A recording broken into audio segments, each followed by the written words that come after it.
Okay, in this lesson, we are going to do some question on reflection.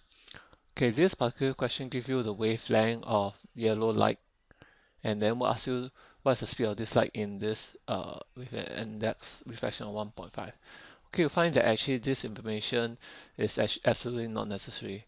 So you must know what information that you need to use. Anyway, the concept that we're going to apply here is actually reflective index of a medium is comparing speed of light in vacuum versus speed of light in that medium itself. So this is of course what you want to find, and you remember that this is actually 3 times 10 to the power 8 meters per second. So and it was given that the refractive index is 1.5. So this is how you fill in the information, and of course you can easily find out that speed of light is just simply 3 times 10 to the power 8 divided by 1.5 is equals to 2 times 10 to the power 8 meters per second. Okay, and angle of incidence is incident on this glass block, and refractive index is 1.5, and of course you are supposed to find angle x. This question is just simply try to find the angle of refraction. So what you need to do is to by using Snell's law, okay, using this one, n2 over n1 is equals to sine over sine r, where n1 is always where the incident ray is, and n2 is the median glass. So again, by substituting the median glass is 1.5, okay, and all the relevant values, and of course air is 1. So we find that you are supposed to find what is this angle r. Okay, by mathematics manipulation, you find that you can just only need to do this, and you can easily find r equal to 28. But the answer is not 28 because you are supposed to find x. So, but we do know that this is 45 degrees Celsius. So what you need to do is simply just subtract away that 28 and you get 17. So the answer in this case is C. Next. Okay, the diagram shows a light ray traveling through four mediums with refractive index even. Okay, so it bends in a certain manner as it goes through all the four mediums. They want you to identify which row is the numbers of the refractive index. Okay, what the concept tested or applied is that when light goes from high to low refractive index, it will bend towards the normal, and when light goes from high to low refractive index, it will bend away from the normal. So what you need to do is actually to compare the various refractive index by drawing a normal line. In this case, it bends towards the normal, okay? It bends towards the normal. So with the only conclusion we can say that medium 2 is higher than the medium 1, okay, which is the first situation.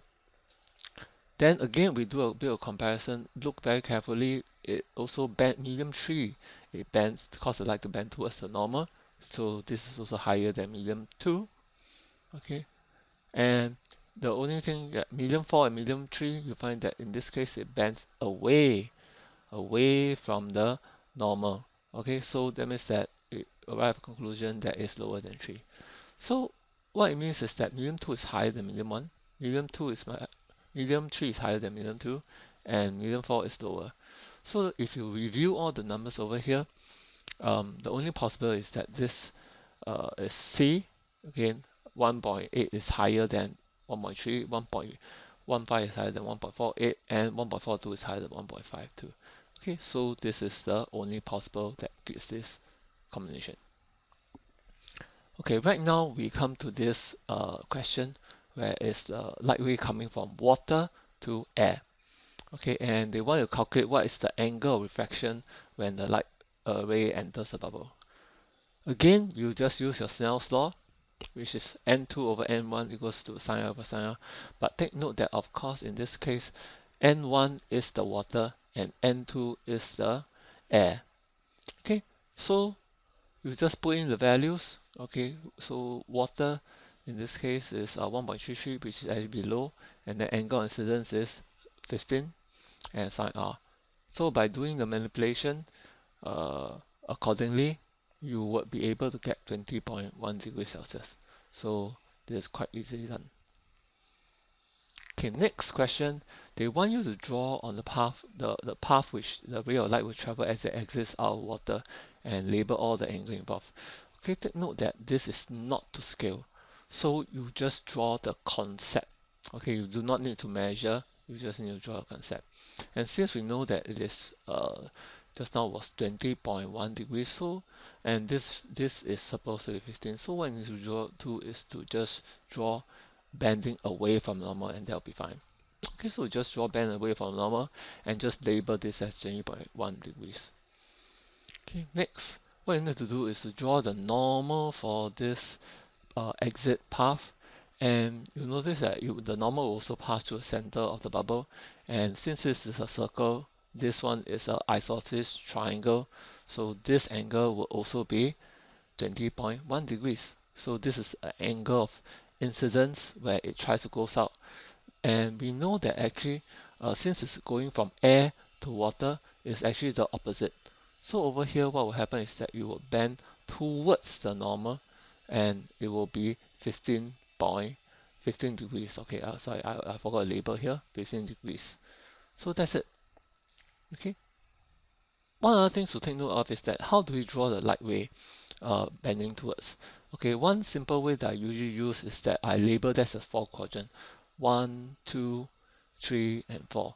You find that if it goes from 1, it must come out from 3. So similarly, if I label this as 1, 2, 3, and 4, if it comes from 1, it will come out from 3. Okay, so this is how it will be diagonally opposite. Okay, this is how I could determine where the light ray will go. Then explain why some of the light rays are unable to enter the bubble. Okay, so in this case, it's just simple method. Light ray which is entering from water to air, which is optically denser to less dense. So some of the light ray angle exceeds the critical angle, and total internal refraction will occur, and they will not able to enter the bubble.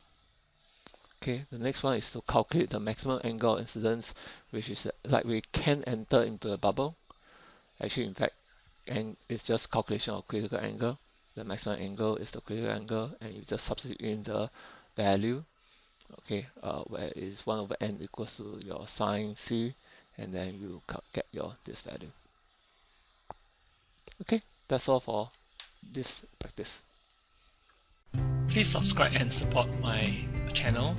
For my other physics video lesson arranged according to topics, please visit my blog at boringphysicsteacherswordpress.com. You can subscribe to my channel to be informed when I upload new physics video lessons.